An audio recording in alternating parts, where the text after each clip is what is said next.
ലോകത്തെ ഏറ്റവും ഭയാനകമായ ശിക്ഷ ഏതാണെന്ന് ചോദിച്ചാൽ പലരുടെയും ഉത്തരം മരണമെന്നാകും.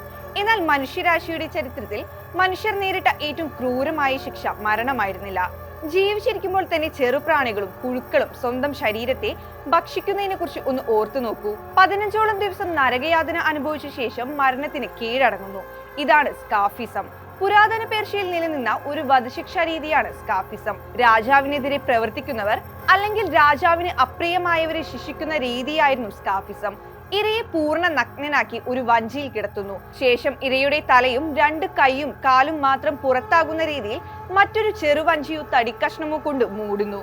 നല്ലപോലെ സൂര്യപ്രകാശം മുഖത്തും തലയിലും കൈയിലും കാലിലും പതിക്കുന്ന രീതിയിലാണ് ഇത് ചെയ്യുക. ആദ്യം ഈ പ്രാണികൾ ശരീരത്തിലെ തേനും പാലും അകത്താക്കും. പതിയെ ഇവ ഇരയുടെ ശരീരം തന്നെ കാർന്നു തിന്നാൻ തുടങ്ങും.